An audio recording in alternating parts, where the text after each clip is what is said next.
Welcome back to another episode of New Realities, the Walk-In Conference. And we have a special guest today, Barbara Lamb, who I've been meaning to interview ever since I met you years ago. We'll tell that story in a little bit, but Sheila, why don't you talk about the conference that Barbara's a part of, and so people know what the theme of the program is today. Sure. So the conference itself is called Walk-Ins, the Cosmology of the Soul, and it's based on the book that I wrote and released this summer by the same name.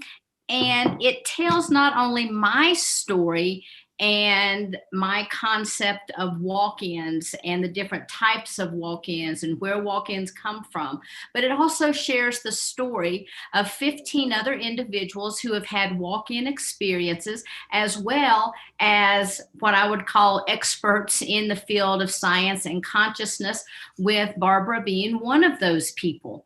And so I had asked Barbara to write the foreword for the book, and it was beautifully written because of all of her vast experience that she's had over the years through hypnotherapy.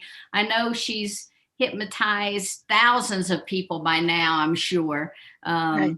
And not only walk-ins, but also people who are having extraterrestrial experiences as well. Right. No, I'm happy Barbara's here, and I'm happy you're doing this, but just tell me, what was it about Barbara that you like so much? Just Barbara in general. She's a sweetheart, but honestly, her expertise, her knowledge, her grace, things just come from her heart. And she has been in this field for years and has so much knowledge to share.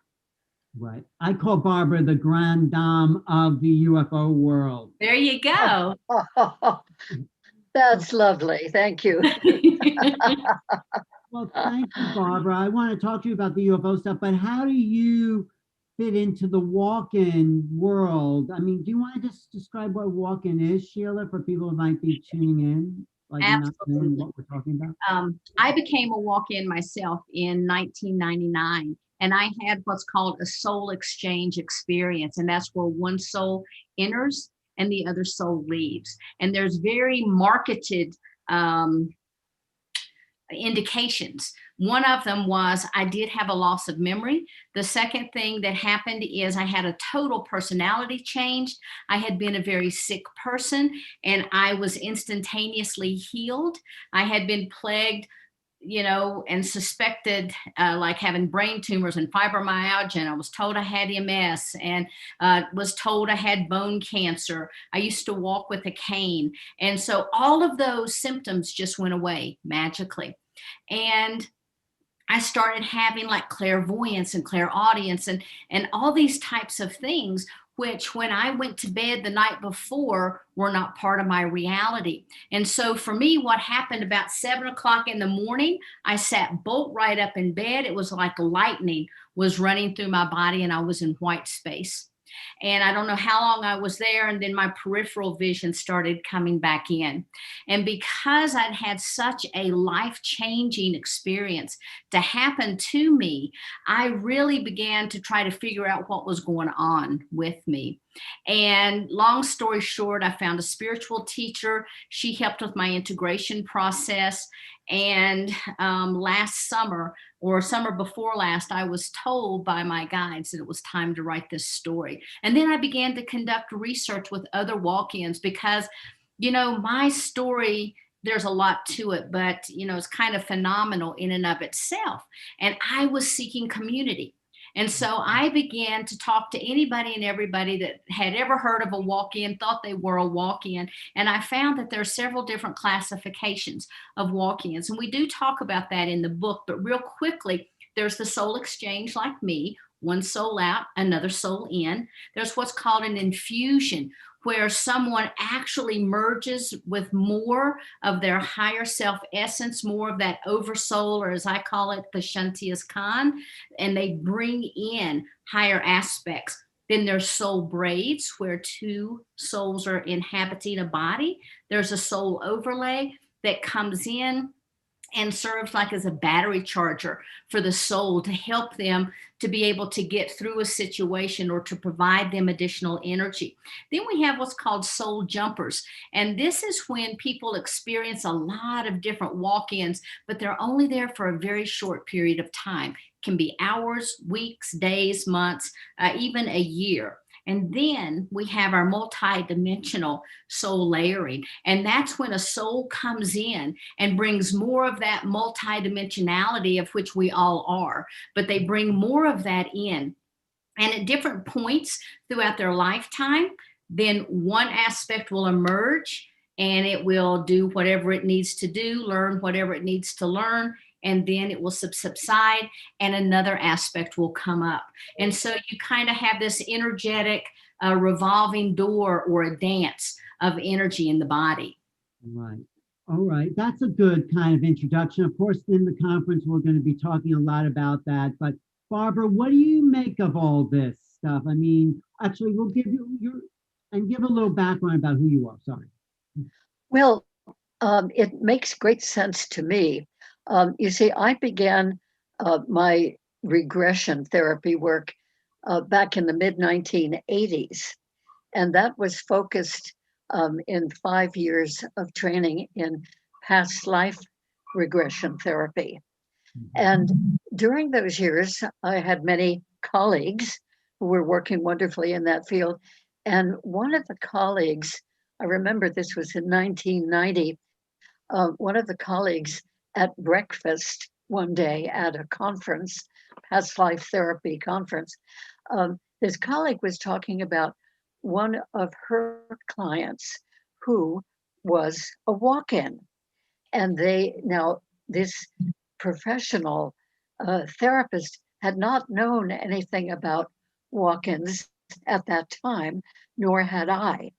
But in working with the client and trying to figure out what was going on with her and why she was allergic to just about everything here on Earth, they finally figured out that this soul exchange had happened, and therefore she was a walk-in.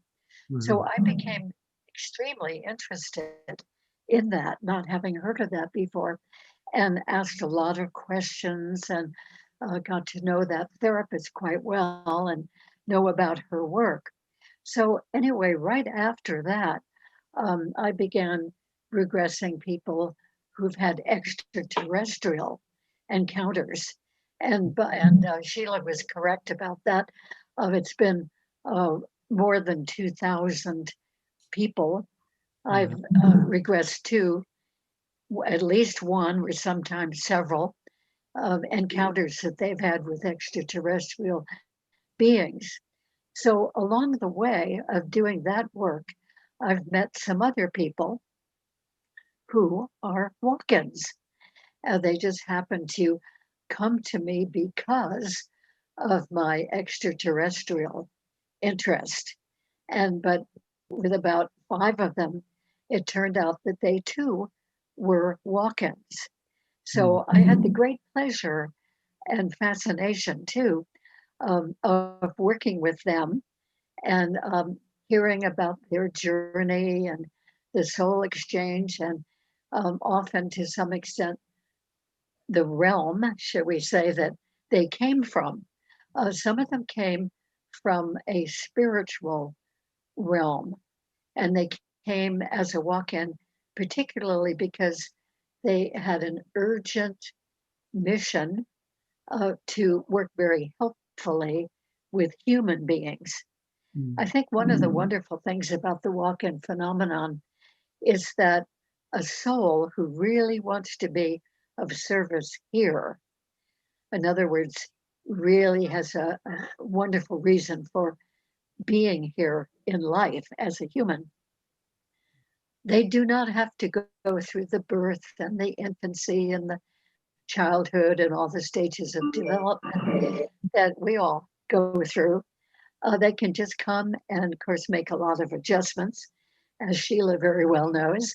But they can much more quickly get into their work here, their service, their mission. Mm. So some of these people who are walk-ins that I have had the pleasure of working with, some of them come from having been an extraterrestrial out there in space on another planet, or in some cases, spending most of their lives living on a particular spaceship. And so they came in. Now that is probably even more of an adjustment Mhm. for that soul to be a human having been an extraterrestrial being. Mhm. But those adjustments are made and they do stay here and they do too work and get on with their service. Mhm. Some of them seem to have gotten on quite quickly, Mhm. well within a few months, which I think is pretty amazing for What- such a human Can I just, adjustment. And jump in there? I just want to jump in 1 second and say, wherever there's a walk in, there's also a walk out. So it's not, yes, so it's like that's a whole person that's actually leaving, a whole being. So I feel bad for that person leaving. So just how does how does you make an adjustment for that? I mean, there's yeah, well, about that. you know, that can sound like, oh, that poor soul had to leave. Well, it's done by mutual agreement Mhm. in all the situations that I know about. In other words, the original person, uh, Sheila calls those people the natal. Is that Uh-huh. the way you pronounce it, Sheila? The natal soul. Uh-huh. The natal soul. In other words, the original human being Mhm. who agrees to this is at a point in life for whatever reasons where that one just does not really need to be here anymore. And it's not that they're necessarily suicidal, as I understand it, but they're just kind of through with life. And maybe they're in their 20s or 30s or 40s or 50s. And, looking ahead from that point of view, it seems from their point of view, seems like, oh my gosh, have all those years still left to live. So when the other soul, the incoming soul, approaches them, they actually agree, Mhm. okay, I will leave and I will go into the spirit realm Mhm. where I will be perfectly fine. In fact, a lot better off than I am here. Right. And this other one can come and use my body and my life, my family, my work, my friends, my associations, whatever I have going. Um, I will give that over to the incoming soul. But So it's not a conscious thing sometimes, is it? Because there's a lot of people who are depressed that maybe would love for that to happen. What do you feel the mechanics, if we can say it that way, of that happening? You know what I'm asking? Like, how does it? Yeah. well, maybe Sheila could say more about this than I can, but so far my understanding is that it's done on a non-awake conscious level. In Right. other words, we have lots of levels of our consciousness, many of which we're not even particularly aware of, Mm. like our subconscious mind or the mind that is active during dreaming, for instance. And in our waking mind, we're not particularly aware of that. But so there are lots of deeper levels of Mhm. our consciousness. And I think that this exchange, this agreement, this discussion that no doubt happens before the agreement, um, that it's done on levels that the person may not be consciously aware of. Now, Sheila, I would like to defer to you on that. Do you have anything else to say about that? Well, I do. I have a couple of things. One of the things, just as a walk in when they come in at a particular time, it's because they didn't need all of the experiences previously, so they didn't have to be born. The same thing applies to the walk out. They have completed their mission. Now, it may not be a conscious thing, but they do not experience the death process of the body. Okay, so they walk out and they go on about their business. When a walk-in situation occurs, there's always an agreement that happens for this to take place. Sometimes these agreements were made in our time thousands of years ago. We just don't know. And the other thing that can happen is an emergency situation where a soul cries out unexpectedly and it's kind of like, oh, good body, and they bring that in. Now, just because someone's depressed, ill, has trauma in their life, they could cry out to be a walk-in all they wanted, but that's on the conscious level, and it does not work that way. There has to be an agreement and a resonance with the soul. Now, when I came in, before I could even enter the body, all of my energetic bodies had to be shifted out. There was not very much that I could use with that. The chakra system had to be taken out. And so, yes, you definitely have to be asleep for those types of processes to occur. Sometimes people, if they're especially like bringing in a soul infusion, or if it's a different type of a soul experience, which a lot of times what happens is they're able to use the energetic grid work around the body and just move a few things around. They can infuse energy, they can delete energy. But once the soul, the new soul, is in the body, then what happens, like in my case, I was instantaneously healed. Why? Because that electricity running through my body was at such a resonance that it immediately changed the cellular structure of my body. Wow. And so the soul will imprint on a physical body, whether it's the old soul or a new soul. I had a lot of imprinting. I had a lot of cellular memory that came through genetically from my family with miasms for particular illnesses and those types of things. And it took me a few years to be able to work through that. But now the energy that I work with, the energy that I work through, a lot of that has been cleared up.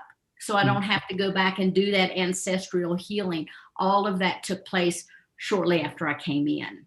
Wow. Great. Isn't that amazing? I would like, Yeah, go ahead. Go ahead, Barbara. I would like to comment, while it's nice and fresh, that Sheila, as you were talking, particularly in the last couple of minutes, you had the brightest blue aura around you. And it started, right around your head. And then it was blooping out big bloops of a beautiful blue, sort of a medium blue. They sort of quieted down a little bit now. Nice. As you were describing the walk-in process, as you know, it really just flamed up. It was just glorious. I didn't realize you were such a mystic, Barbara. I knew you were so expanded, but I didn't realize how much of a visionary you really are. And that's what I always loved about your work, is that you were willing to go wherever the adventures of consciousness led you. Right? Yes. That's right. It's been a fantastic journey. I feel incredibly blessed. I know. Well, it's been magical, right? Hasn't it, for you? Yes, it has. I mean, well, go ahead. Let's talk about a fun thing, about that. And that is how you, Alan Steinfeld, and I met. Well, it was I don't know, it was the late 19... It was 2008, because that's when I was there. 2008. Oh, good. I'm glad you could name the year. Anyway, I was over there, as I had been for many years. Where were you? In England, yes. In Wiltshire County, England, which was the heart of the crop circle phenomenon for many, many years, still to some extent is. anyway, I was over there leading a crop circle tour group, and I had been going over since 1991, and was totally in love with the crop circles. And this particular year, 2008, I was leading a group, and we were just about to, well, we were just entering a field in Wiltshire County, right near Avebury, to go into a crop circle. Two of the people in my tour group were from New York City, and they were friends with Alan Steinfeld. And it just happened that coming out of that crop circle, when we were just about to go into it, was Alan with a small group of people. And so these two people in my group.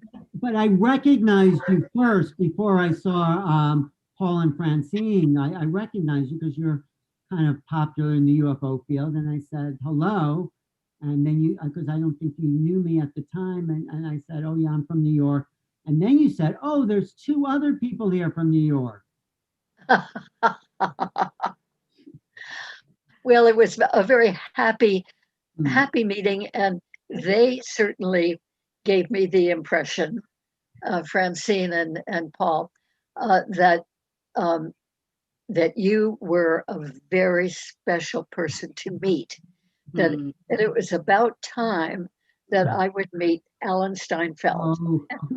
But the synchronicities of me leaving a crop circle, and you know, if it wasn't for Paul and Francine, I might have just said hello, but I wouldn't have made the connection. The synchronicities of us meeting there at the crop circle, which I think is connected to UFOs, is part of this whole magical thing that happens as we start to explore these levels of consciousness. Synchronicity, yes. Right? I mean, absolutely. Yes, I had more synchronicities in my 29 years, 27 years of visiting crop circles in England every summer. I mean, one miracle, one synchronicity after the other would happen every year when I was over there for crop circles. It's part of the whole larger mystique, the larger energy of that phenomenon, that larger consciousness of that phenomenon. And when you're in it and you're out in the fields and you're actually sitting in or walking in or lying in a crop circle, it's really like, in a way, it's like being in another dimension. Yes. Yeah, and a much more expanded awareness. It's difficult to describe, the feeling that we have. I feel that way when I'm in Sedona, Arizona. The red rocks, the magnetic field, the vortexes. It's like you're in a different level of reality. It's very interesting that way. So the crop circles themselves are so odd. No one can explain them. Actually, some people think they're extraterrestrials, and they may be, but they are encodings, I feel, to start to awaken our brains to perceive. Yes. Yes. I think that in a number of ways, they're here to sort of get our attention and wake us up. Because just to see a big, beautiful pattern laid down in the field of growing crop, just overnight. I mean, just suddenly one morning, there's a new one, and they're, hundreds of feet in diameter sometimes, or some of them are really even long, 1,000 feet long, of all these different design elements. Sometimes they're smaller, but anyway, whatever the size and whatever the pattern, it's at least a curiosity, at the very least, a curiosity. And then we can grow from there in terms of what it is. But it's definitely, for many of us, an attention getter. In other words, who is making these? Where do they come from? If they're well, some are done by people, Yes. but some are so perfect and so full of a different energy that we know they could not have been made by human beings. So Right. it's those, we call them the genuine crop circles. It's those crop circles that we're particularly fascinated with. And we wonder if the symbols are trying to give us specific messages. In some ways, they certainly, definitely seem to be Well, do giving us specific you remember messages. that year in 2008? I think you were still there on August 8th, 2008, which was I eight, was eight, I eight. was definitely there. You know the crop circle that appeared, Sheila, on 888? Do you know that? Yes, I think that Barbara and I talked about that. It was Yes. a giant 8. It was a giant, but it was like a Mobius strip 8. It wasn't just an 8. So Yeah.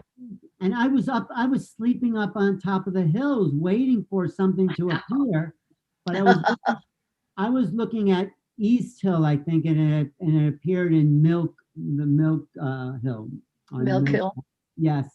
And so I was one of the first to get in there, and we couldn't figure out what it was on the ground until someone had come back with a picture, and it's like, oh my God, that's an 8. How perfect for 888. And Oh, yes. and I felt a lot of Kundalini energy in that field, like the base of my spine was vibrating. That was so special. You were in that. I think I saw you guys in that configuration too. I was in it. Yeah. Definitely spent time in that one. Yeah. So Oh, that was beautiful. it Well, was. did you see if you were sitting up on the hill that night, Yeah. did you see anything going on down below? No, because we were looking in the other direction. We were looking for something. I think we were looking east, and this happened to the west, maybe, or something. Okay. Because I have friends, English friends, who live on a barge in the canal nearby, near that field. Yeah. And they were taking a walk with their dog in the middle of the night because so many of us had been hoping that there would be a special crop circle on 080808, August 8th, 2008. But there was one in 070707. That's why Yes. we're waiting for the 080808. Yes. Right. Yes. Yes. There had been that precedent. So anyway, my friends were walking along the western end of that field, taking a nice long walk with a great big field, and they looked out toward the east along that field, and they saw some red balls of light out there, sort of moving around. Not for very long. They just happened to look and see. And then later, the next morning, in the daylight, they returned to the field and went over to the east. And there was that beautiful crop circle. So it seems like, from what they saw, that these red balls of light from somewhere were there creating this crop circle. Well, that's the thing. There's so much magic in the world, There's like, we're talking about walk-ins. That's an amazing magical experience. How does that happen? Crop circles and UFOs and alien contact. And for me, this stuff is real. And I know for you, Barbara, you've regressed how many thousands of people did you work with? Well, it's probably about 2030, but some of them, several of those people, especially in the 1990s, worked with me quite a number of times, quite a number of regressions. Like one woman worked with me for 12 years, and she probably had at least 60 regressions, each one to a different extraterrestrial encounter that she had had. And then she had a little boy who was very conscious about his extraterrestrial experiences, and he loved his ETs. He called them his little space friends. No. And then there were space adults, like he'd be taken by the same little beings and play with them on the spaceship to this. Seemed like he went to the same spaceship again and again, and the same adults. And he even gave them human names, Mr. and Mrs. Naaman. And and he talked a lot about them. He loved them. He especially loved Mrs. Naaman, the female extraterrestrial whom he kept meeting with. And then he used to be very happily talking about his space friends.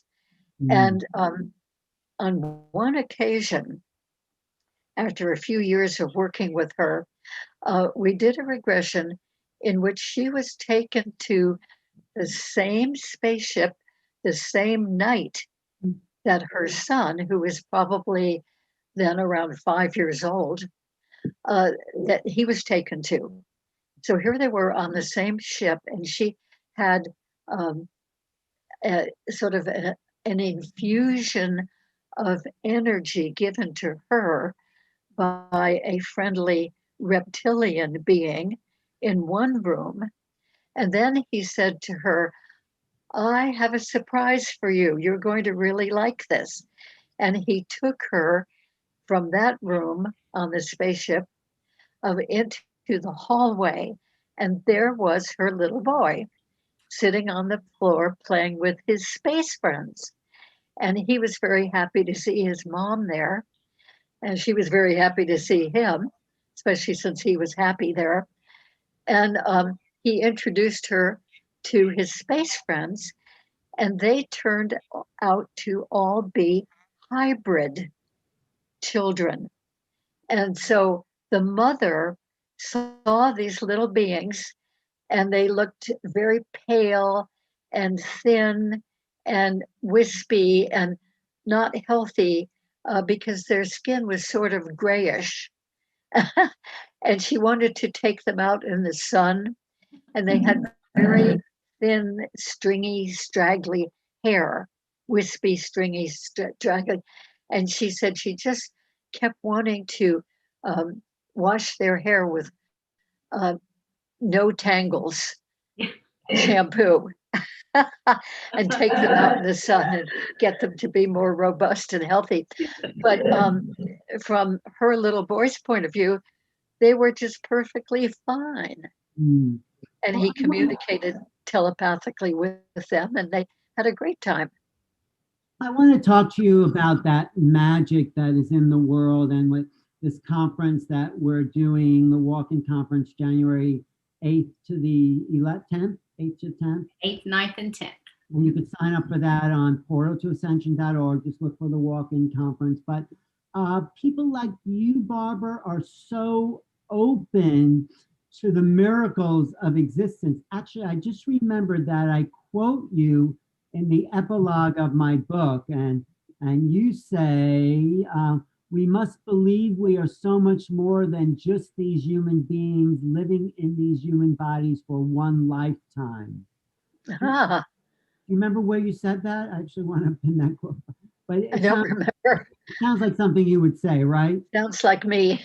So let's talk about the multidimensional existence that we really are, that walk-ins and contact and levels of consciousness really start to explain. And I'm also interested in, because you came from a pretty normal world in Connecticut, I think you told me, girls' school, like, how did that switch to this other level of reality begin for you? Like, what was that moment where you started to consider more as possible, or maybe you always were like that?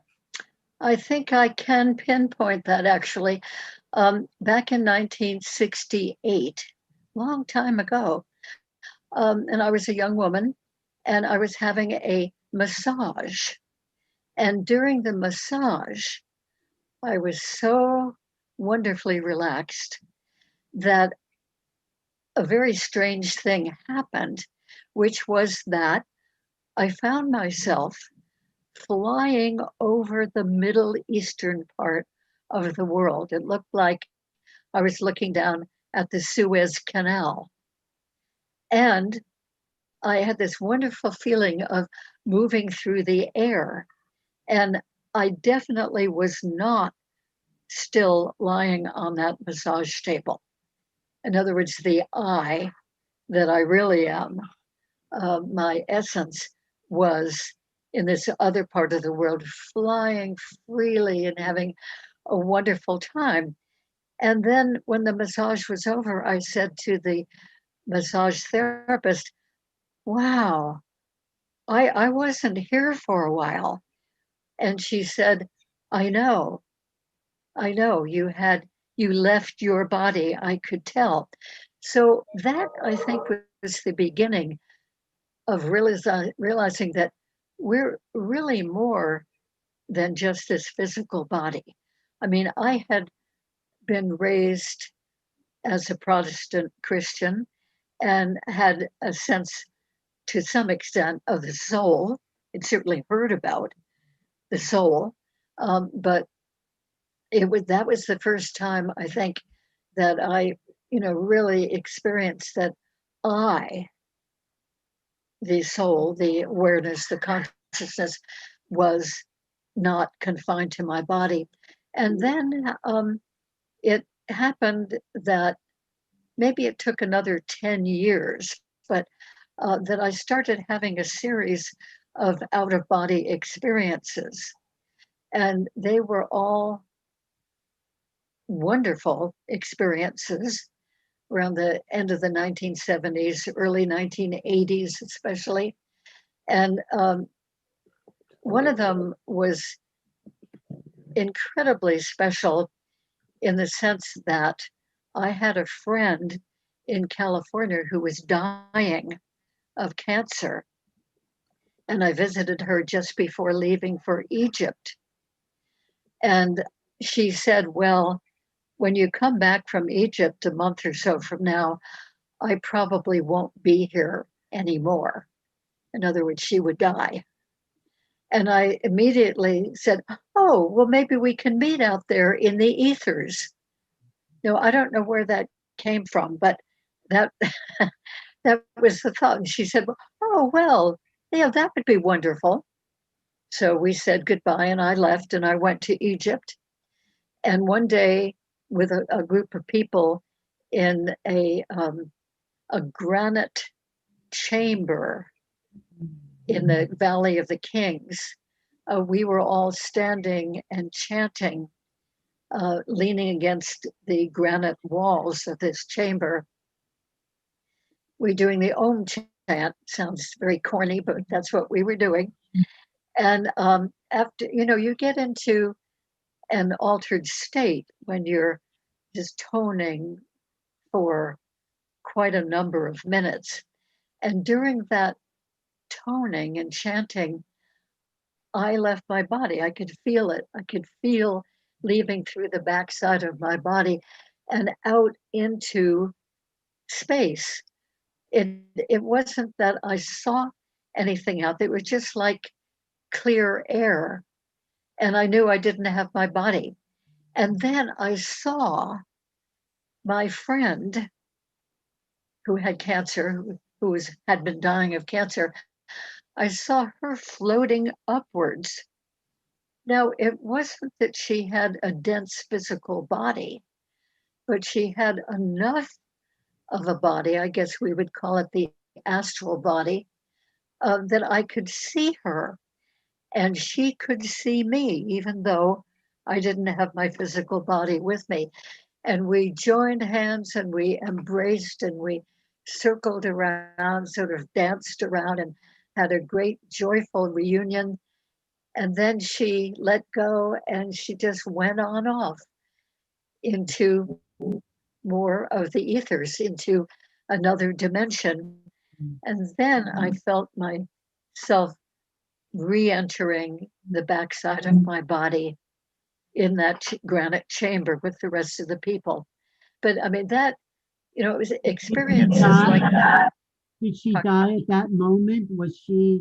Oh, yeah. At that moment you saw her, or she had already died? Yes, when I came home after that trip to Egypt, I called the family and they said that she had passed on. And I said, I would really like to know exactly when she left her body. And I had kept track of the time, Egypt time, Right. and put it together that it was the same quote unquote time that she died, and I was out there ready to see her and receive her and kind of cheer her on her way to Wow. the realm that she was going to. So I feel very fortunate, very blessed that with these kinds of experiences, each of them happened before I knew there was such a thing. In other words, I didn't know for years that there was a phenomenon called out of body experiences or astral travel until I had had some and mentioned it to people, and they said, "Oh, yeah, that's what that is."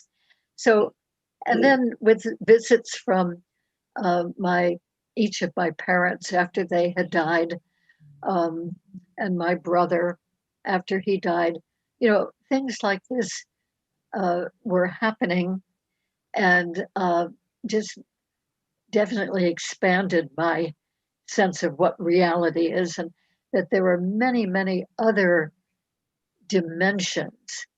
And I'm so fascinated with this multi-dimensionality that exists. And even beings who come in, sometimes they're spirit beings, come in from another dimension, and we're aware of those. And sometimes they're extraterrestrial beings who come in from another dimension. Sometimes other ones come in from this dimension, physical dimension. But Let me just ask anyway, you. Go ahead. No, I just wanted to ask you, did all this mystical work start after you got into the hypnotic regressions of alien abductions, or was it already existing in you? Because there's that great story you told me and other people of how you started studying hypnosis, and then someone said to you, or you heard a voice that said you'll be doing alien abduction regressions. oh, yes. Right. But before you tell that story, did all the mystical stuff that happened to you start after you got into that level of hypnotic regressions, or was it No, existing before?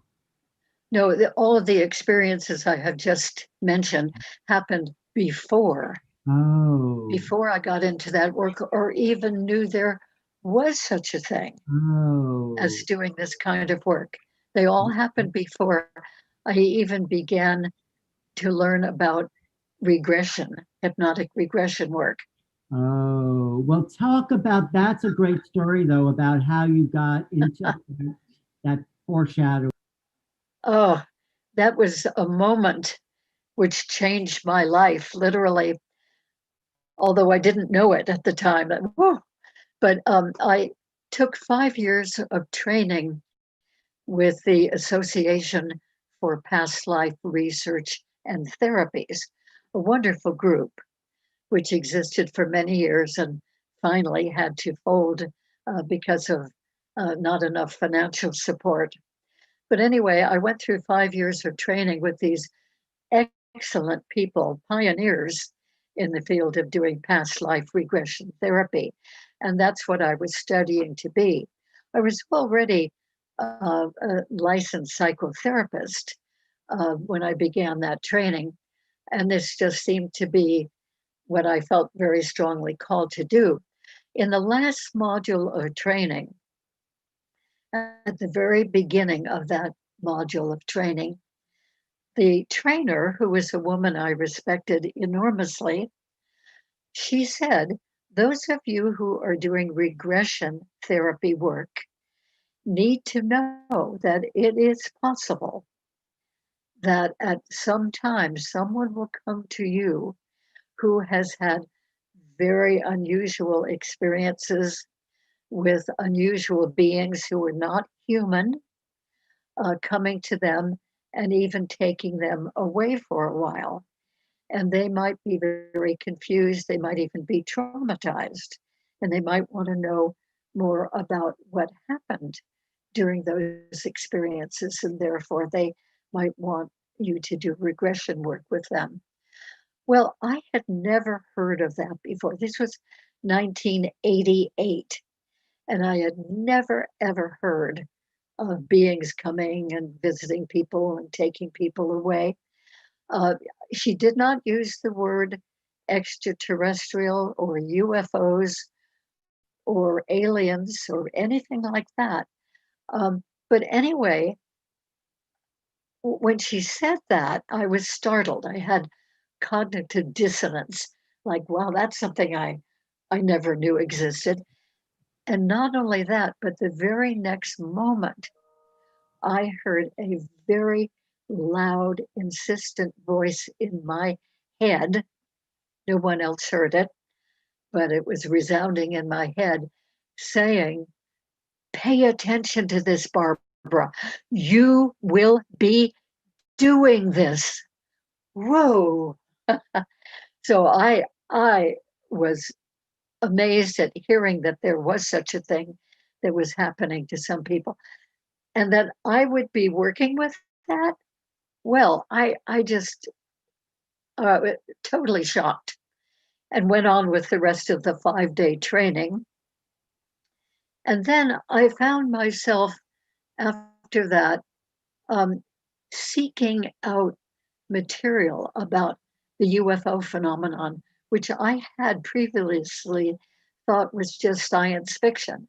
I didn't think there were UFOs or other beings out there. I mean, I, had seen ET and seen Close Encounters of the Third Kind and loved those and kind of wished that maybe it was true. Maybe there was some other life out there, but that's as far as it went. I didn't really think it was true. But anyway, I started noticing, didn't even plan to. I just noticed that when I was out doing errands, my car seemed to steer toward bookstores and magazine stores to see if I could find any information about UFOs or these other beings.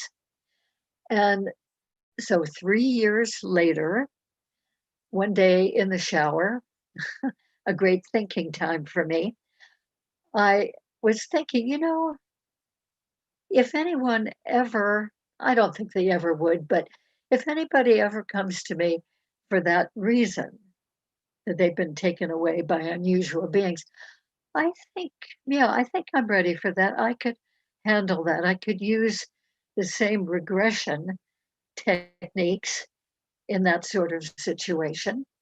Well, 2 hours later, having thought that in the shower, I was at a metaphysical bookstore, and the woman behind the counter said, oh, aren't you Barbara Lamb? Don't you do regression therapy?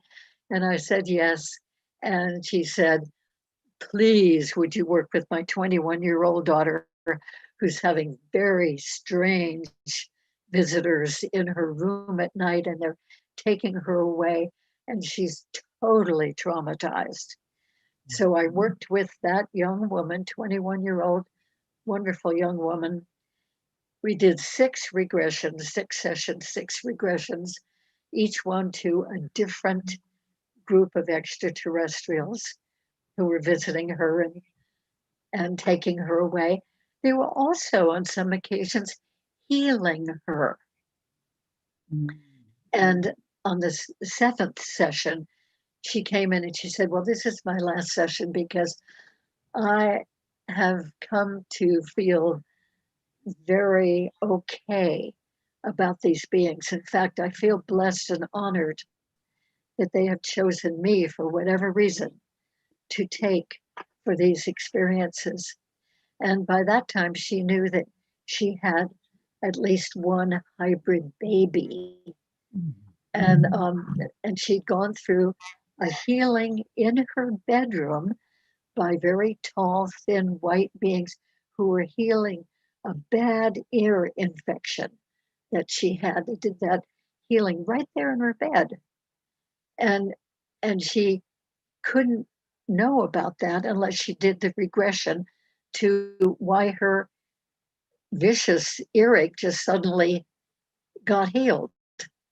And she was also healed of lower back pain by a blue beam of light from a UFO that had followed her and her sister in their car. And as they were leaving the car and running across the field, the blue beam hit the lower back of her. And she stopped running because, it just felt so good. And it completely took the pain away permanently. So that's why she felt so blessed that they had chosen her to visit and to help. So that was the beginning. And then I thought, well, this was 1991. I thought, well, if anyone else comes for this, I know now that I can help them. I can work effectively with this. And it was just a few months later, after another crop circle trip to England, that another person came, and another and another. And so it went with, more and more people coming. With, And with each person, it sort of started, what I sense, it started to expand your reality. Things, you started to see a bigger picture, right? oh, yes. Right. And It was interesting that in the mid 1980s, my consciousness expanded tremendously by getting into the past life regression work and having many, many regressions done on me, each one to a different previous lifetime. And then, of course, I did many regressions under supervision during the 4 years of training. And I've had some regression since then I just, to meaningful past lives. just want to ask you, because people were watching this and they may not be sure of what you're saying, but you've had your experiences. So could you say without a doubt that yes, we have past lives, and yes, people are abducted and taken aboard, and yes, they're walking. Or because me, I think it's true. I think I've been abducted myself, but you've had 2,000 people come through your door. So how can you say definitively that this is true? From Oh, that well, I feel personally convinced that we all have many, many lifetimes and probably still will continue to. It's just that we haven't known about them, like I didn't know about them till the mid 1980s. And I do feel totally convinced that extraterrestrial beings do come and visit people and take them and return them. And one of the reasons why I feel convinced is not only all of the people I have regressed to their experiences, and after the regressions, they say, now I know it was real. Right. They get that from their own awareness, their own experience. I don't convince them about that. They come up with that themselves. And additionally, I have had 4 of my own extraterrestrial experiences, and not in the way that many people do, which means that these experiences begin during childhood. But in my case, they began specifically in 1994 when I had asked, and I really asked sincerely, I really meant it, to be taken for the making of a crop circle. Now, the reason I had that idea is that wonderful woman client whom I worked with for 12 years, in many of her sessions, she channeled one particular extraterrestrial being. So, in other words, with her sitting in my counseling office, channeling him, I had the wonderful experience of having long conversations with this extraterrestrial being. In other words, I heard what he said through my client's voice, but he could hear me remotely, and we could have a back and forth conversation. What kind of talk about with this entity, this being? What was the nature of the conversation? Oh, all kinds of things. A lot of it had to do with um, his kind of culture on his planet, which he said was a binary star system, which we call Antares. It's on our star maps. And he told a lot about his life, depending on which questions I asked. And then he also told a lot about his or their perceptions about us as a humanity and about planet Earth. So that really expanded my perspective too, to hear an off planet view about us and our Earth. For instance, one of the things that made a big impression on me is that he said that planet Earth has more species and subspecies and subspecies than all of the other planets in the whole cosmos put together. Earth has more species than any of the other planets in existence. Well, you know, I'm used to being on Earth, like we all are. I grew up here, and I just took it for granted that we had all these animals and plants and trees and different kinds of flowers and insects and ocean life and so forth, life in all the different climates. And I mean, that's just how it is. But that isn't how it is elsewhere on physical planets. So, and another thing that those extraterrestrials are very aware of and amazed by is our amount and variety of emotion. I mean, they marvel at that. There are many species that have no emotion at all, and yet they're highly intelligent, you know, technologically developed beings, but they have no emotion. And there are other extraterrestrial species that have a little bit of emotion.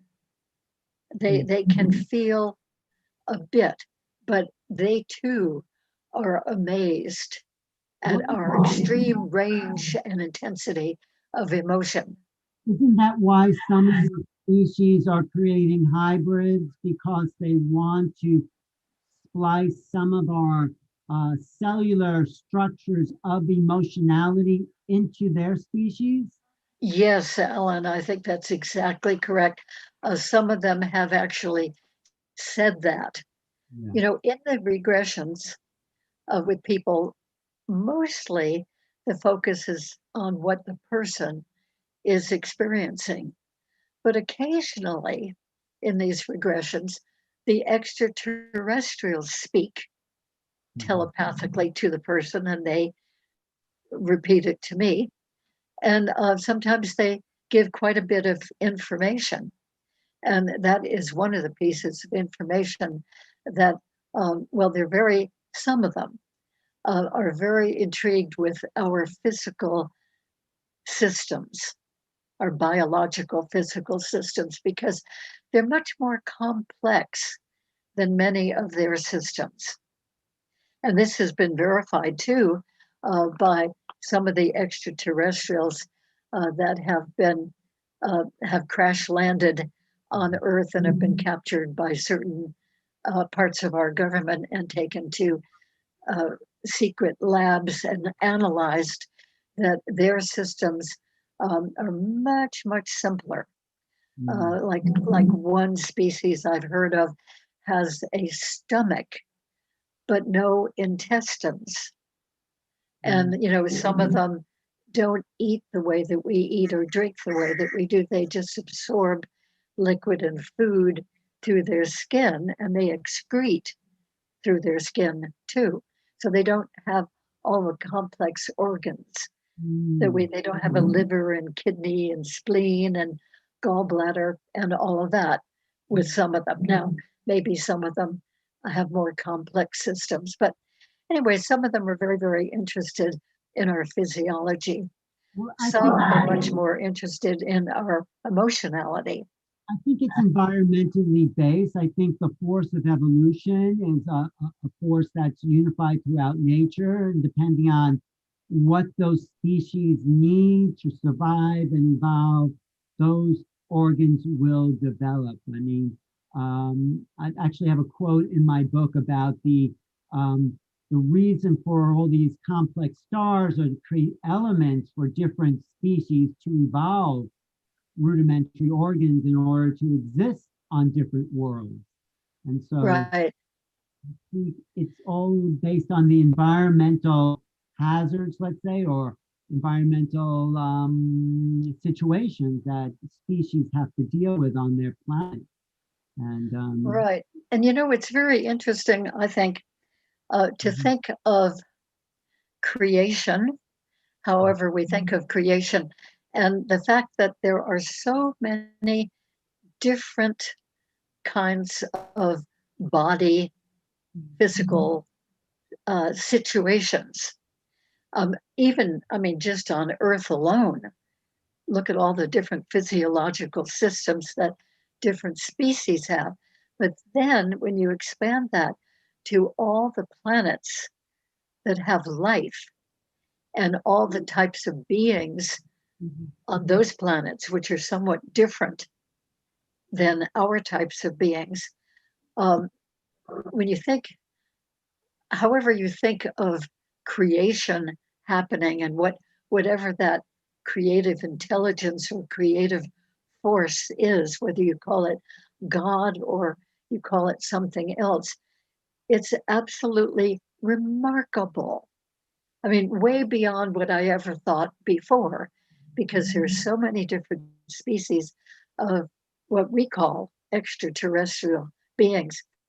I mean, have you ever thought that we are considered extra Andromeda or extra Sirius or extra whatever their planet is? Uh, they wouldn't call them extraterrestrial, but extra Andromeda, let's say, to those beings. exactly, we aliens to other aliens, right? I mean, so, but we all feel a collective sentience. That is the commonality. That's what I Yeah. see. The consciousness, the mind, the heart, the ability to feel whenever level they have the ability to feel is Yeah. what binds us to each other. It makes communication an open doorway. Yes. Well, I mean, I don't know this for sure, but it seems like there are different degrees of consciousness, Yes. varying with these groups of beings.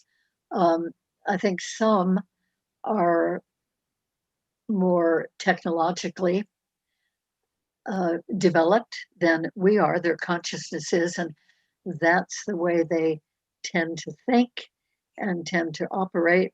And some are more spiritually oriented.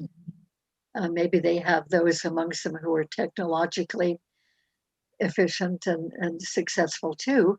But on the whole, overall, they may be more spiritually oriented. And there may be many other kinds of orientations. I'm sure there must be, that various extraterrestrial groups have that may touch upon some of our abilities in some ways and yet may be way developed in other abilities that we don't have, or that maybe only a few of us have. So if you think of a God, or however you think of that creative force, it's amazing enough to think of all that's been created in terms of life, of everything here on Earth.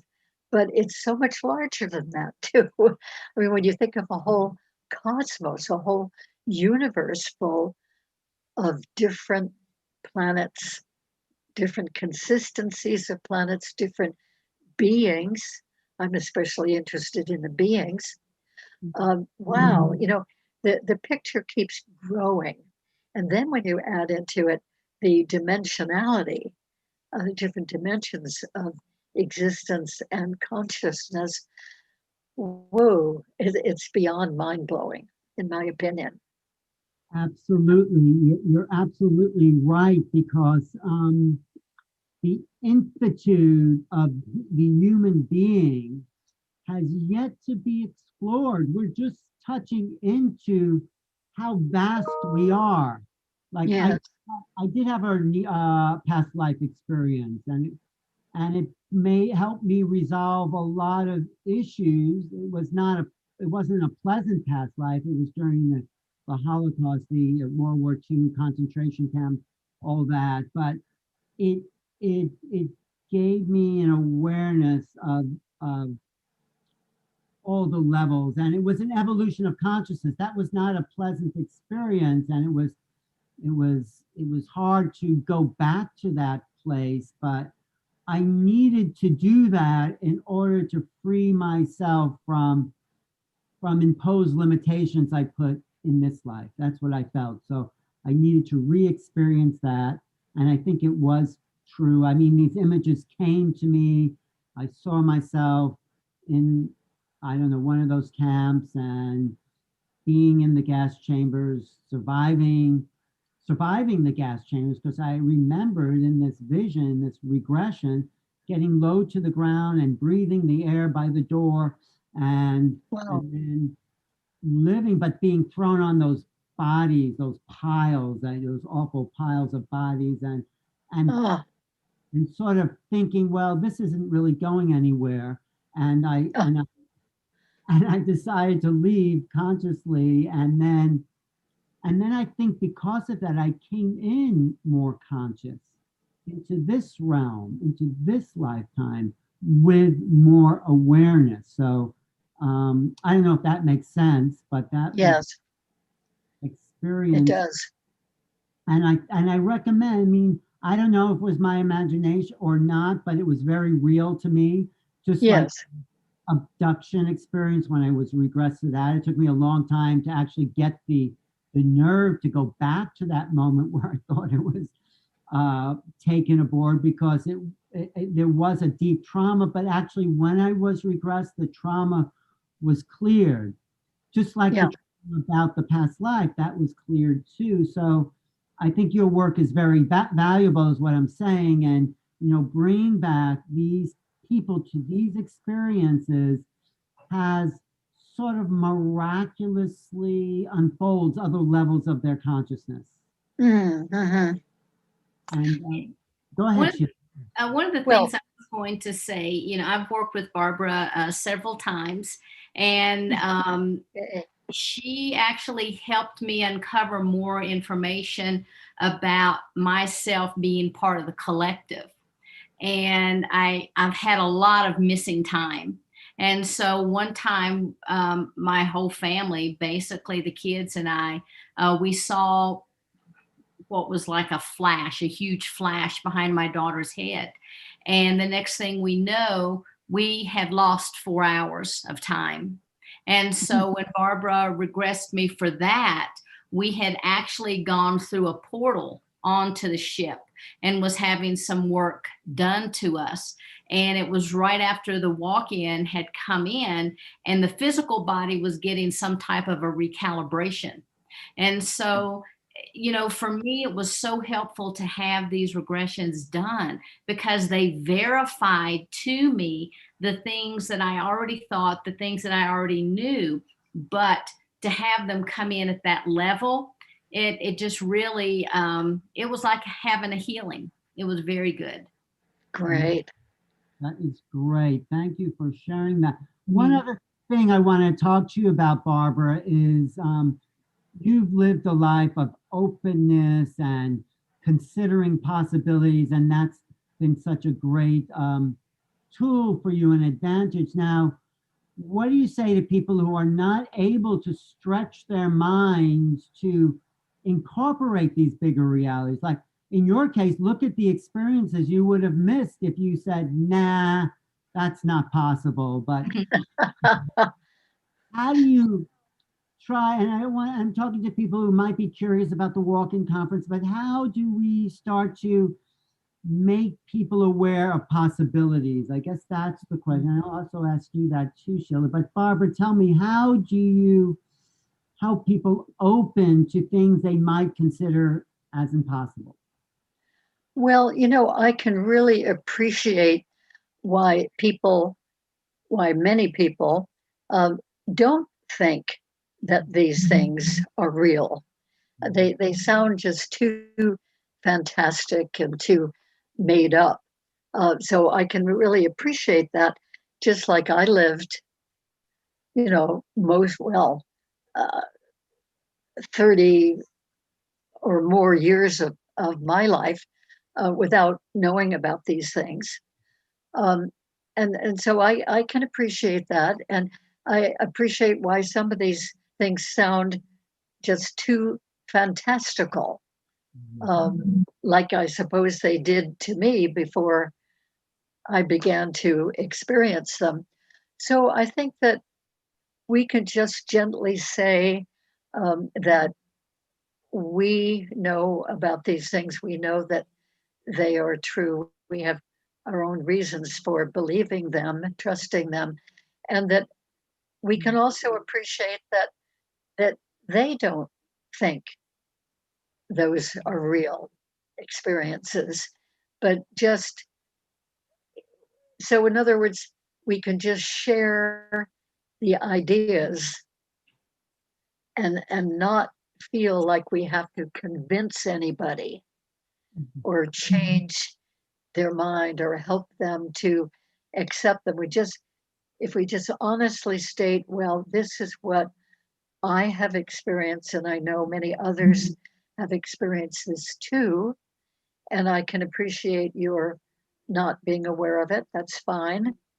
But just let you know, well, here's something new to think about if you want to. Um, but we're not going to shove it down anybody's throats.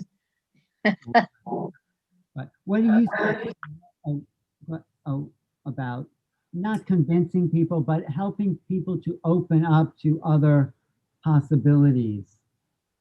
I think Well, there's several thoughts. One of those being that I was one of those people that didn't believe in any of this. And so if the walk-in situation and scenario had not occurred in my life, I might not believe that because my belief systems did not allow for that type of an experience to occur. So I can totally understand when people are like, well, this is the craziest thing I've ever heard, because I can relate to that. It would have been crazy to me. One thing that I have found out, though, in being here is sometimes in just sharing your story, you're planting seeds, and those seeds will take root. And yeah, that will start to sprout new openings, new opportunities, new ways of understanding for someone. They still may never agree with my story, and that's okay. They don't have to. It's my story, but it opens them up to other possibilities. And I think that a lot of times, if you'll notice, if you're in a room that have very spiritually elevated people, you kind of feel that synergy, you feel that electricity in the air. Um, you probably noticed the first time when the walk-ins got together and we had our meetings and stuff, there was this synergy, there's this like electricity in the air. And that's what we're hoping to create with this the conference, is that electricity so that it can, work with someone at whatever level that they are. It might open them to other possibilities. You know, sometimes people just speaking, there's a resonance within the voices of certain individuals that will allow for an awakening to begin. It's very soft, it's very gentle, but people will begin to change just by being exposed to the energy. And so I look at it this way: everyone is going to elevate eventually. And if their time to do that is now, fantastic.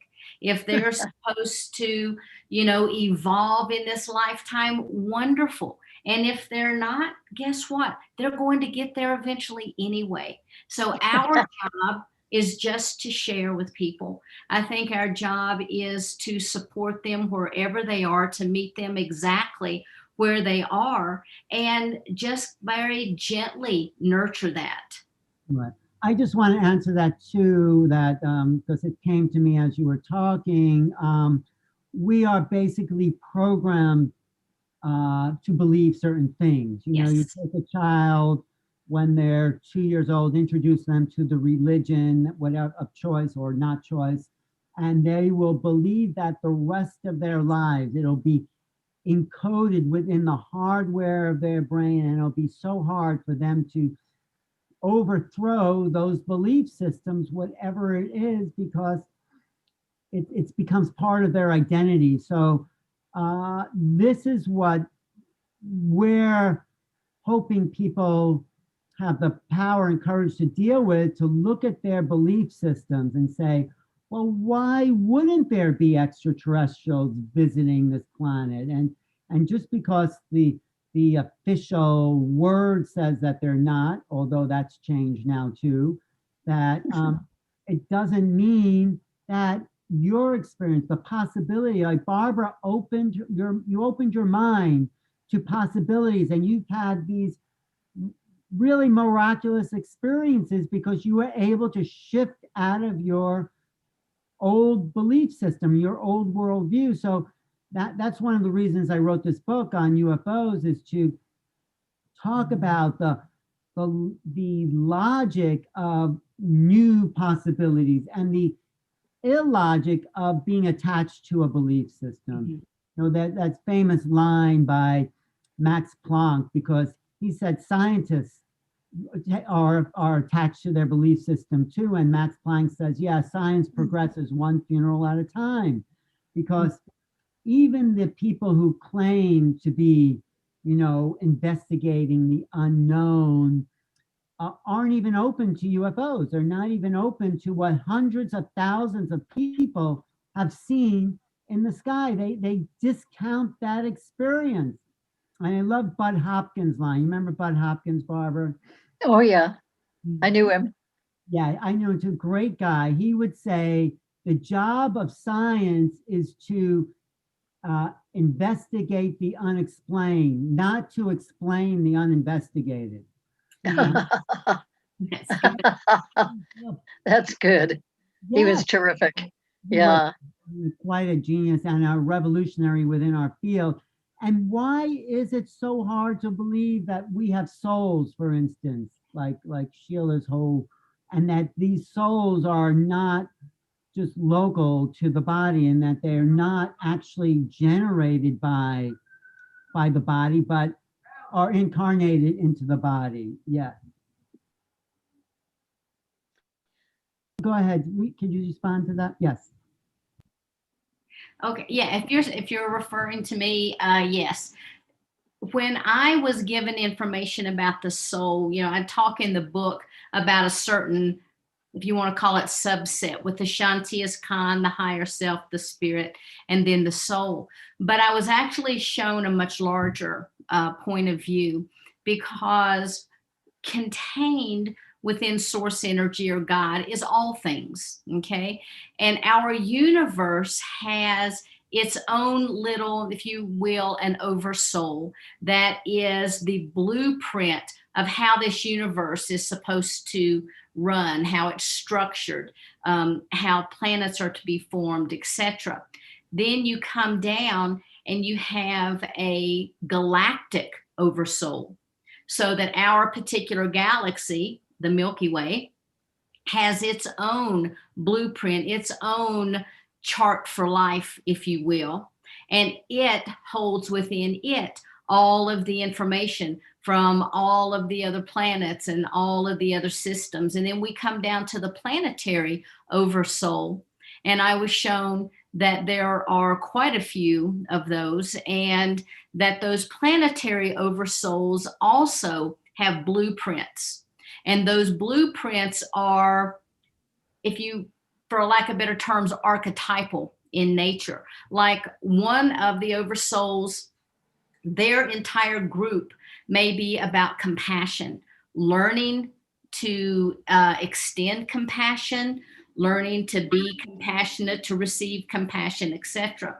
And within those oversouls, then we have that Shantias Khan, which is the container for all that makes us who we are. And that is our multidimensional selves. Okay. And so that contains within it all of the information of all of the lifetimes, all of my Palladian lifetimes, all of my angelic lifetimes, all of my Syrian, all, et cetera, all of that's contained within that Shantias Khan. And then when the soul decides it's time to have an incarnation experience, you just never know what you're going to bring in from that Shantias Khan. It's kind of like going to the grocery store, Whole Foods. It's like, oh, I'll take one of these and two of those and three of these, and I might need a whole bag of these for who knows down the road.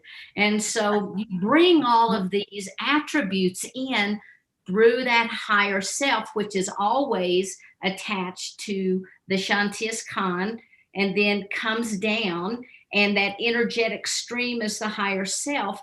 And as it comes down towards the body, which everything is actually, it's not down or out, or, it just is. But as it comes to us and it fills up our aura, that is our spiritual self, which kind of flows in and flows out. But when that spirit attaches to the physical body, that becomes the personality of this lifetime, which is what we refer to as a soul. And it's the personality of that lifetime, as well as everything all the way back up into the Shantias Khan, that can shift or infuse during a walk-in scenario. And it was so is a walk-in scenario a shift of not just the personality, but that whole connection to source, right? In my case, I went from one Shantias Khan to another. And that's why when that energy came in, it was so strong. When it came in through the top of my head, it propelled me bolt right up in bed. And that's when the old soul was expelled from the body. What language is Shantias Khan from? Where does that come from, that term? Honestly, I have found out that it's actually an Anasazi word. Oh. And I have found out through actually working with Rob Gauthier and Ardif, who we'll be talking to later. But Ardif said that I used to be a medicine man. And one of the jobs that I had was welcoming new souls and helping to release souls. And the word that I used, he could see me just rocking back and forth, shaking my rattle. And I was using the chant Shantias Khan. And so when my guides gave me that word, it just felt totally right to me. And I did not understand that. Isn't it just another name for source, or would the source be something? It would be another name for what most people would call the oversoul. Yeah. But there are so many oversouls that I was shown, but for the purposes of this discussion, the Shantias Khan is that container that has all of our experiences and resonance. Well, I think what I get is what you're saying, for you, that particular frequency of those words resonate you back to that source where you can tap into those shamanic realities that Yes. that you embody, I think. Yes. Yes. But just as far as a general discussion, no, thank you for that, Sheila. I think it shows what you and Barbara and what I'm saying is that the world is a lot more complex than just like what you think here on Earth exists. Actually, this physical reality is really the simplest of realms because it's very superficial. You know, it's very surface, and most people don't look below the surface. It's like, oh yeah, you wake up, you make money, you go eat, go to sleep, have children, and that's basically it for most of the world. And unless you become a mystic and start to see, well, maybe there is more to reality than I've been told, and what is that mystery, and who are we really? And you start to go on the adventure that you described, Barbara, that has totally changed your life because you've just opened your mind to possibility. I think that's why I enjoy doing this, because that is why we're here. We're here to share possibility with people who are watching. And that's some of the, I think that's all we can do. So when they Yeah. consider it, then they might start to have an inkling of an experience. Or maybe people already had many experiences, but we're trying to shift the paradigm of how people think. That's why I call the program New Realities, because it's only when we kind of graduate into these new realities will we have a different planetary civilization. Yeah.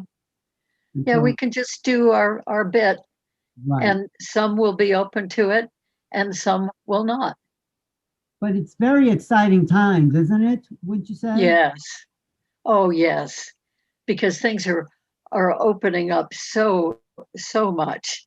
And many people are coming on board. Many people are beginning to expand and to really think in different terms. And so I think that it's good that we who have experienced some other things out of the mainstream, shall we say, that we're sharing. We're just letting people know that, oh, yeah, these other aspects can happen. At least this person thinks so. Maybe there's something to it, maybe there isn't. So, my own family, um, my children and grandchildren, um, I think they're a good example of intelligent people who are not particularly interested in these things and don't follow it on their own. They know that I do, um, and I don't talk very much about any of this with them. I drop in a little something once in a while, and but I know that they're on their own journeys, and they're here for their own purposes in life, and they either will or will not sort of grow into these particular areas of interest. And that's okay. Yes, it's okay. Everyone watching is having their own experience, and each of us are having our own experiences. So we're all interpreting reality through our own filters and trying to make the most of it, happy, content, trying to make sense of a world that is changing right in front of us, that is Yes, morphing realities. It's an exciting time, I feel. And yes. I mean, It I've got a lot of good feedback online. It says the third dimension is so limited. When we shift, everything shifts in the blink of an eye. I'd like to change the world with one person at a time, but it also feels like I need to stay in my room and read and journal. Wonderful, wonderful. Yes, yes, yes. Complexity in its simplicity.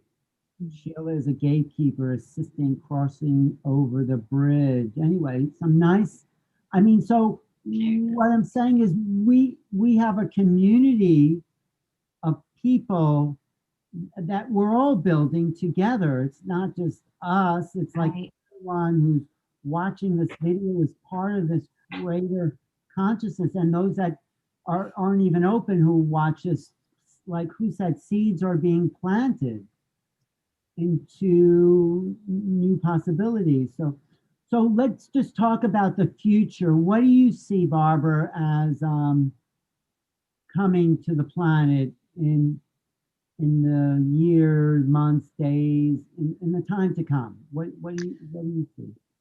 Well, more and more information is coming out, dribble by dribble, about the UFO phenomenon. And I think more and more people in the general public who have not been thinking about these things um, are at least getting some information through the regular news. And I think that with many people, that's, at least it has the potential of helping them to raise questions. Oh, wow, maybe there is something coming in from somewhere else into our sphere here in the universe. I think that the space trips and the proposed space trips, even Elon Musk, um, and the commercial flights to Mars and these proposed ventures.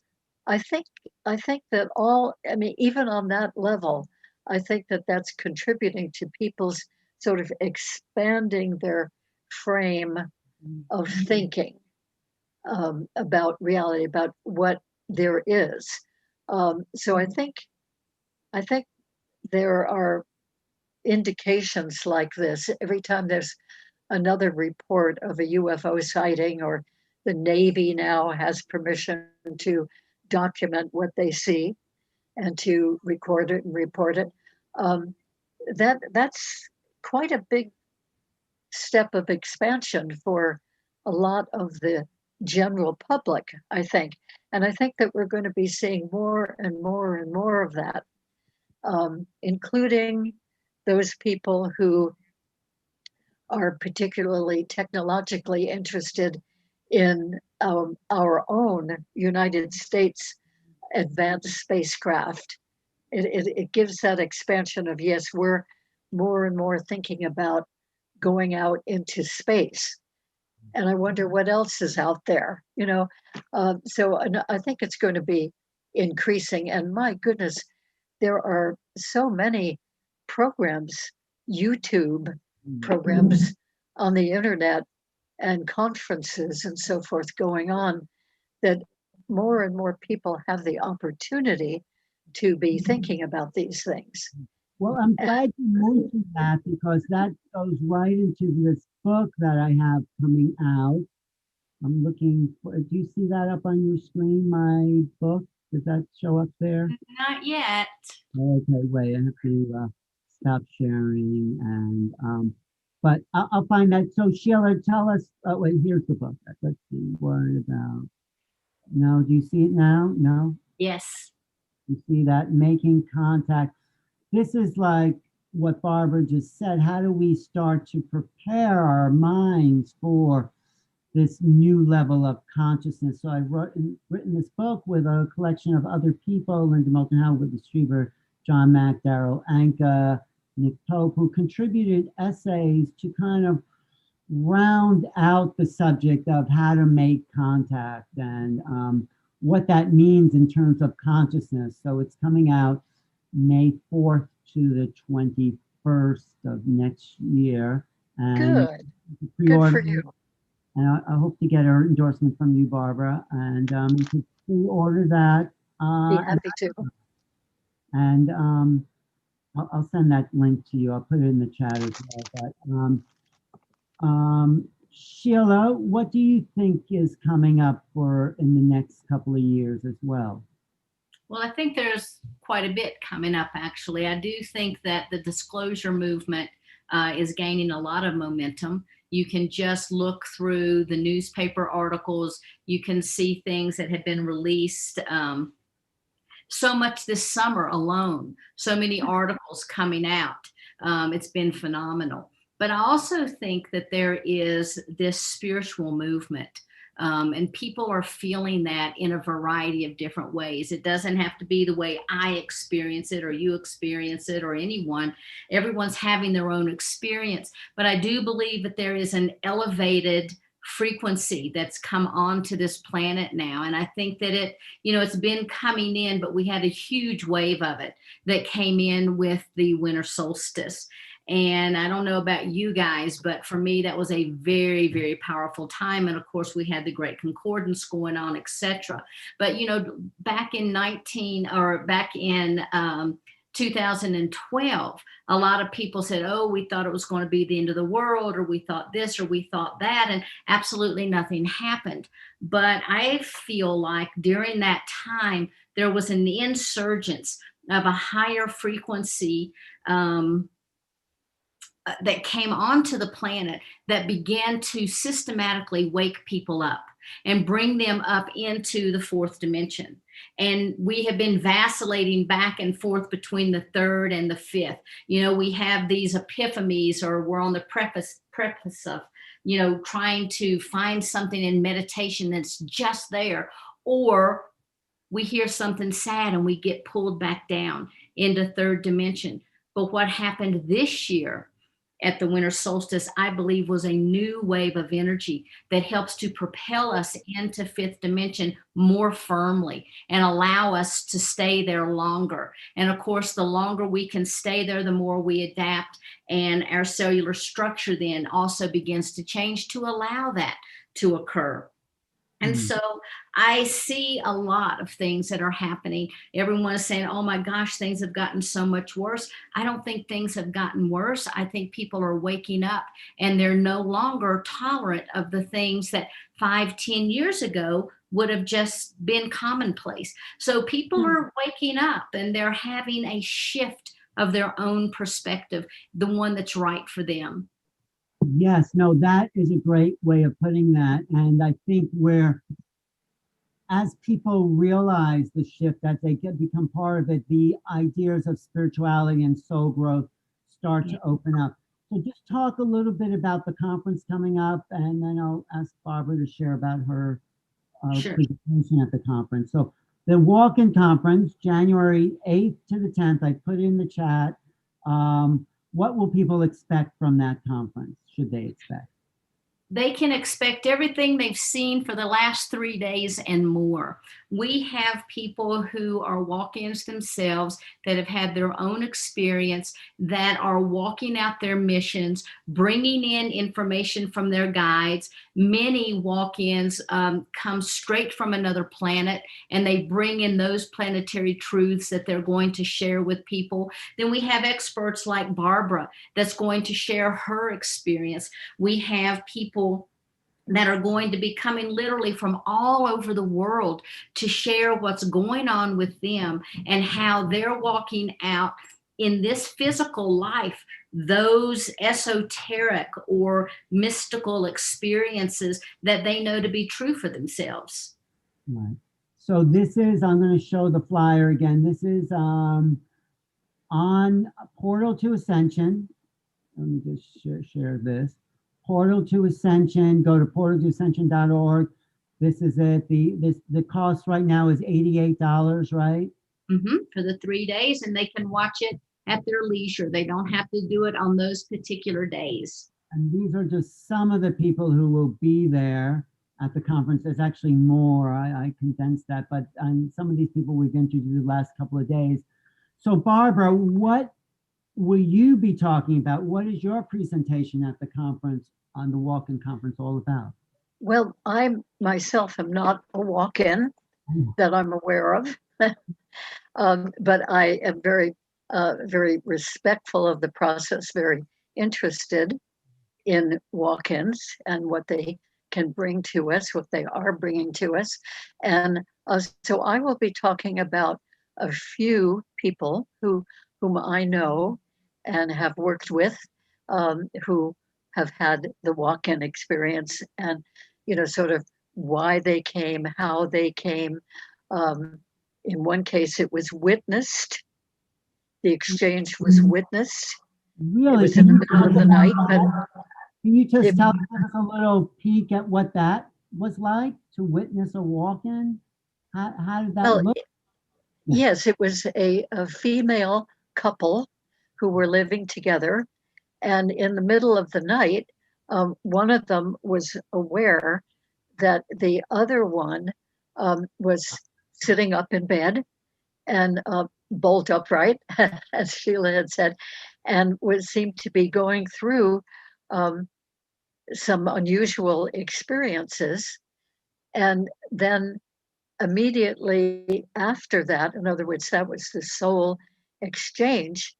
And right after that, the person to whom this was happening um, seemed, well, initially very confused and seemed different. And of course, she was different because it was a new soul in the body. And then, of course, they had quite an adjustment trying to figure out what this was all about, what had happened. And they continued on in their relationship. And then I met them after after this had happened, maybe a year or two earlier. This soul exchange had happened, and then I got to work with the walk-in and do some regressions with her.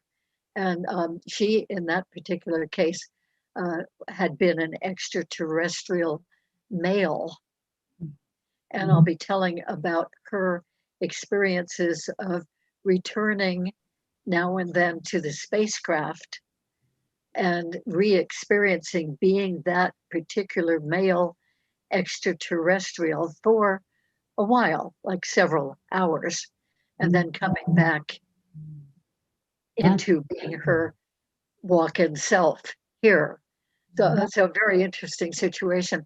I would like to mention yes. before we finish about children, because of course children, millions of children all over the world are having experiences with extraterrestrial beings. So a wonderful woman and I, Mary Edwards, have put together a book Oh, about real life kids' adventures with ET friends in space. And how, this book is at a publisher now. It's not ready for distribution, but hopefully will be available within the next few months. So what the idea is that beautiful, um, Barbara. That is really beautiful. That, yes, and it would be the idea is for take a screenshot. Hold it up. Could you hold it up again? Oh, wait. Oh, reading store. Yes, and yes, beautiful. Thank you. so these we have about 20 different scenarios here, and each one is based on a real life experience that some of the people I've worked with, either I worked with them when they were children and these scenarios came out of their experiences, or these scenarios came out of adults whom I regressed to their childhood ET experiences. Wow. So the idea here is that it would be wonderful for adults, in other words, parents, grandparents, aunts, uncles, whatever, babysitters, um, to read to the children and look at the pictures and discuss these different scenarios. And it's based on a non-fear basis. In other words, in one of the scenarios, we talk about, or it's as if the child, each caption is as if the child is saying something about that experience from a child's point of view. And one of them is that I used to be really scared when they would come into the room and take me, but now I know that it's okay and that they are helping me and they are my friends. So anyway, I think it's a nice, in fact, an important contribution to the whole field of extraterrestrial encounters.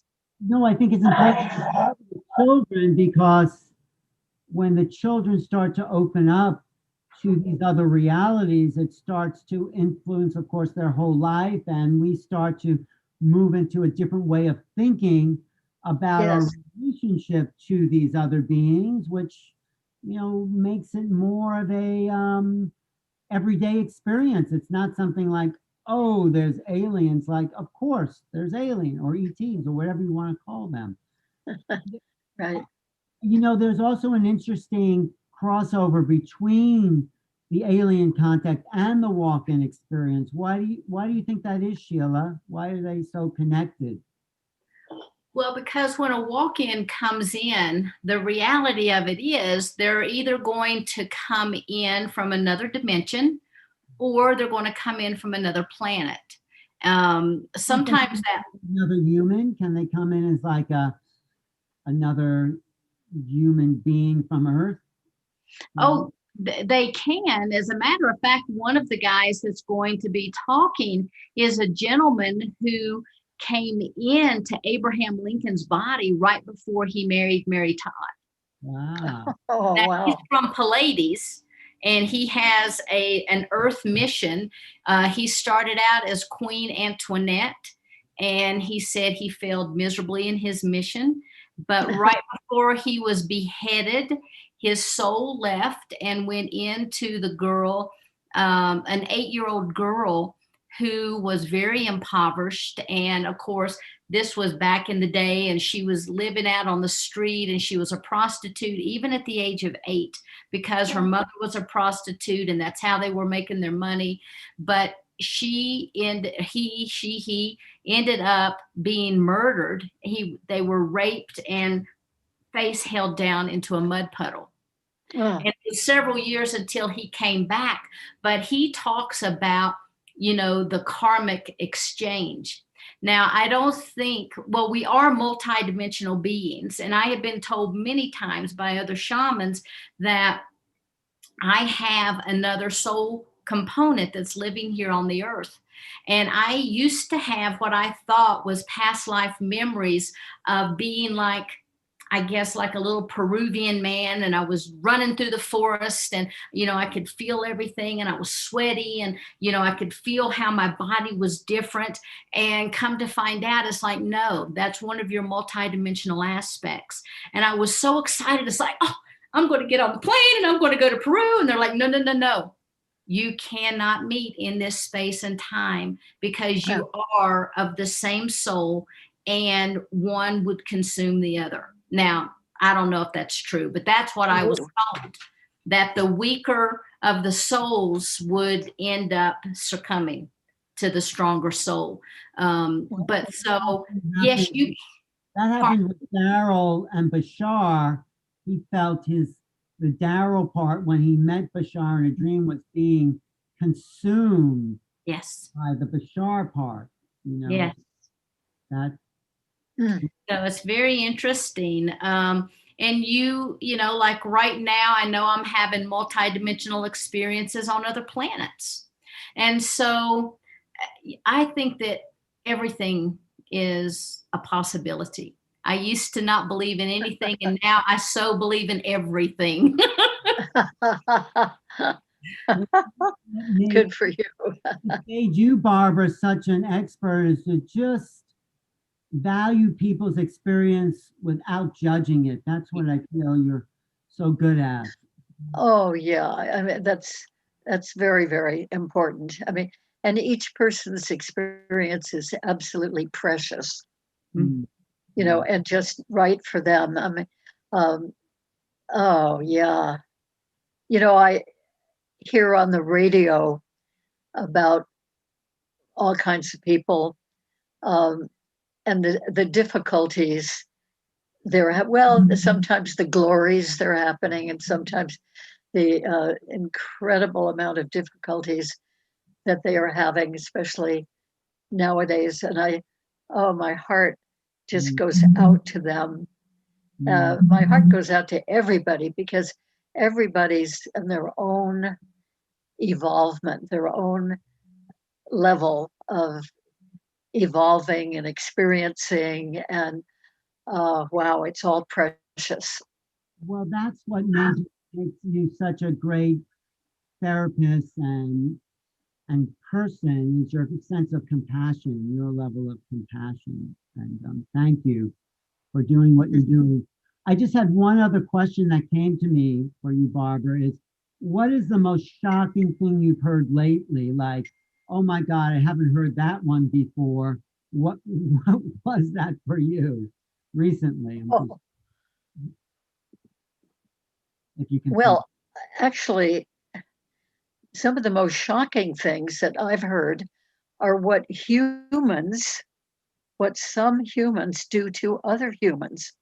Mm, That to me is more shocking mm. than anything I've ever heard from extraterrestrials.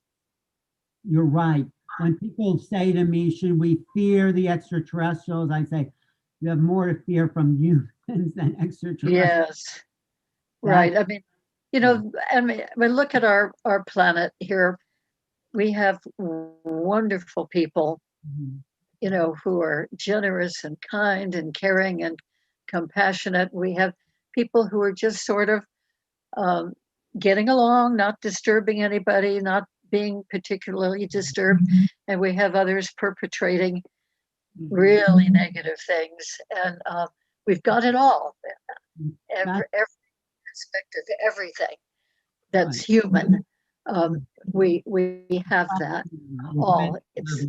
And we're here to sort of embrace it all and be at peace with it and evolve. I mean, I think that's one of the reasons we're in such a varied environment is to see the range of humanity. yes, huge range. Mm, Absolutely. Yeah, and like a huge range of extraterrestrial beings and their motivations, mm, probably a big range within any one group of extraterrestrials, too.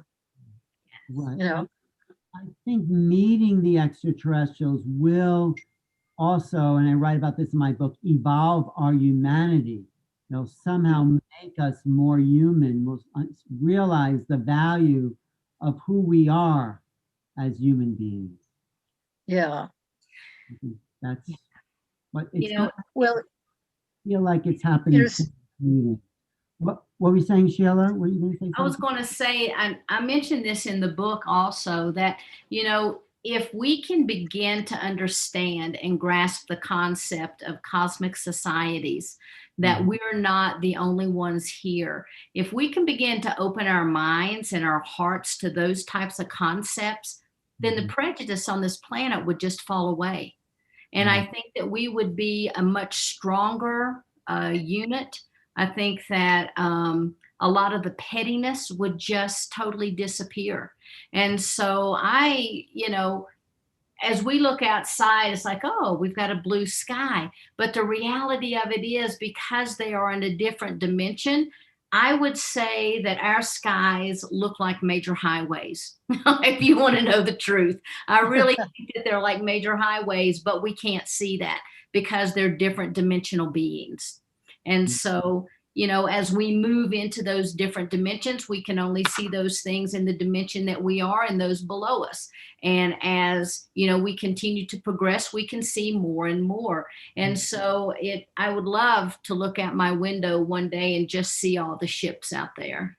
Well, I think that's Yeah. uh, the other I have lots of photos of them. Well, the other yeah, thing you remind me about, and what Barbara is also, we have to become more sensitive to energy and vibration. And I think yeah, what's happening, you can start to feel people as they walk in the room, and will you be able to vibe with them on their level? You could just feel it. You don't even have to talk to them and that's see. right. And that's a new kind of sense that is coming online for human beings. They're evolutionary senses that are beyond the five senses. So Yeah. this is part of our new time and part of the awakening to who we are. Well, and even young people are getting it about that. I mean, they talk about good vibes. This person has bad vibes, or this person has We're talking really about cool vibes. You though, know, right? That song Good Vibrations, and this, Yeah. they've been talking about that. Yes, but yes, it's true. So Yeah. that will become more a part of our everyday life. Yes. Yes, I think so. I think so. And then there is talk about people becoming more telepathic. Mhm. Yeah. Now, I don't think that that's happening with many people, but I think that there are some who are really exploring that and developing that ability to communicate telepathically, to send telepathically, and to receive telepathically. I think we're going to see more of that developing, and more healing abilities too.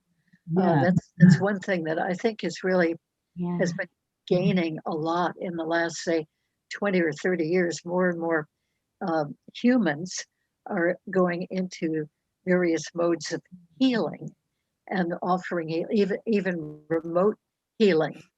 And I think that's wonderful, and particularly their motivation. They really want to help where there is infirmity or pain. Some of them have to charge for that, and some of them don't have to charge for it. But Well, yeah, no, but it's going on. I think those two things you mentioned, healing and telepathy, often come with the contact experience with the either abduction or meeting alien beings. It's something opens the Yes, capacity of the human being. one And of the women clients I had in the 1990s had been doing a managerial job with one of the really large corporations, and she was on that ladder, moving up gradually in management. Mhm. And suddenly she quit her job and felt a tremendous need to do physical healing. And it was such a strong urge that she took a healing course with Barbara Brennan back in New York. And even though she was out here in California, and set up a healing clinic. And then she heard me give a lecture about extraterrestrials, and decided, oh, wow, I can find out more about me with this person. And so she came to me for regressions. We did quite a few regressions, maybe about 8 or 10. And she found that she had had a number of previous lifetimes as an extraterrestrial. About 4 of the lifetimes were as one particular kind. And then she decided between lifetimes to incarnate into a slightly more advanced group of extraterrestrials that were specializing in communication.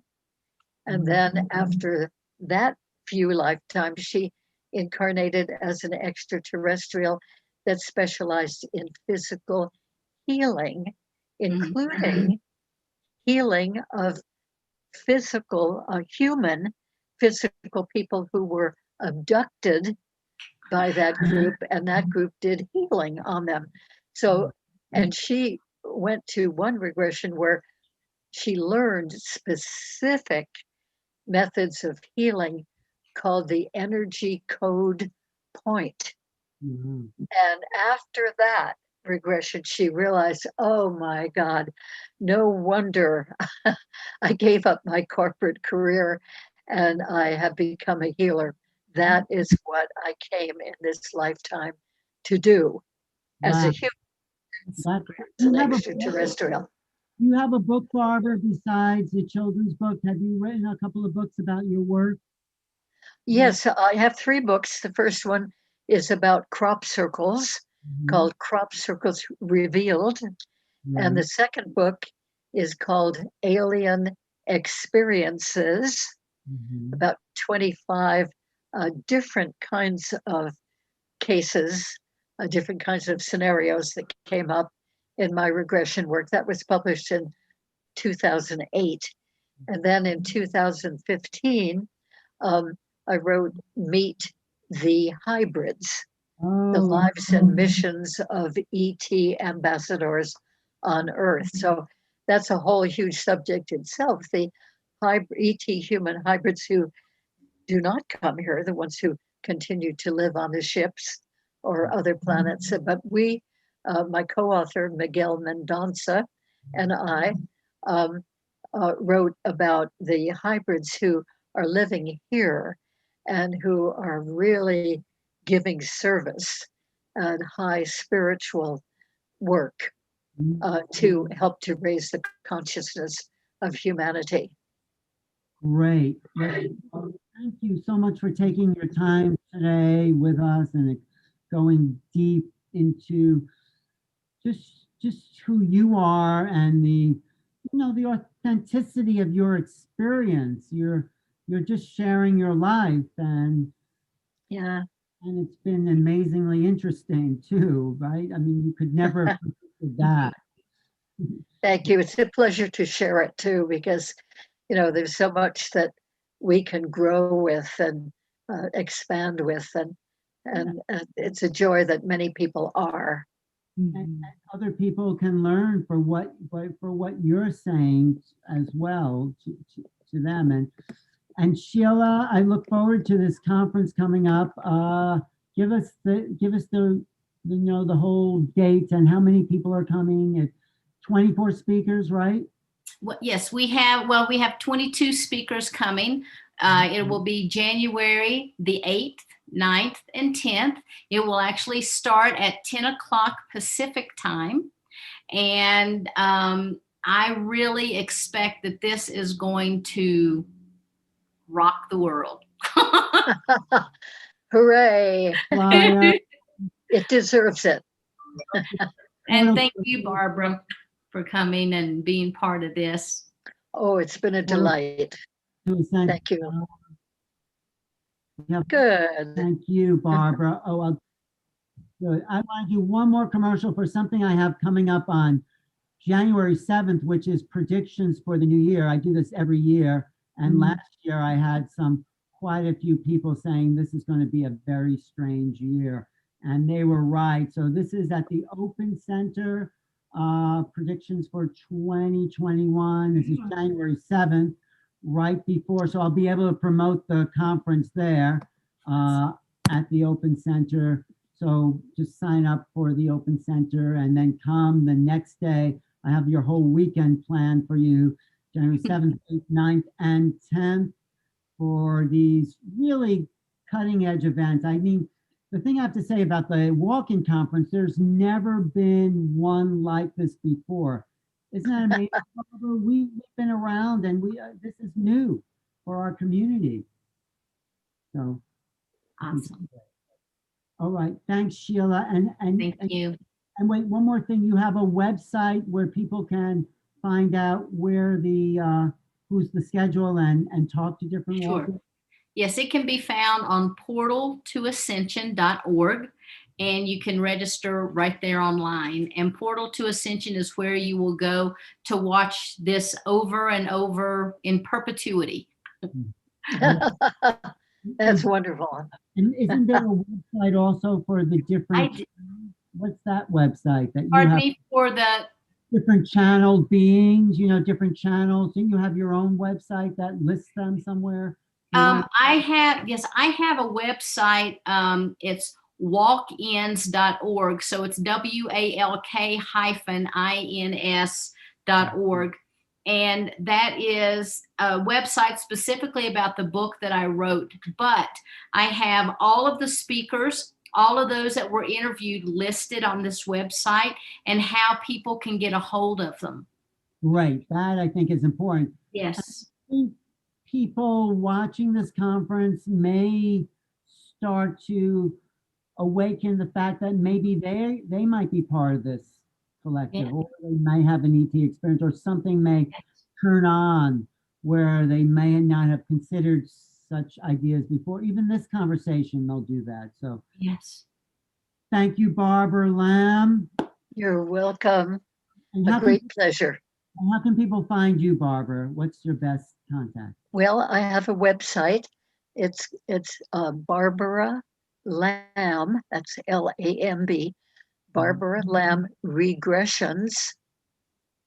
with an S.com, BarbaraLambRegressions.com. That's the best way. And also, I think that I still have quite a number of YouTube presentations. So if you just go to YouTube Barbara Lamb, as far as I know, there's still 10 or 12 or so of my lectures or interviews up there. Oh, great. Well, I'm going to post, this is being posted as we speak. And Sheila, then your website?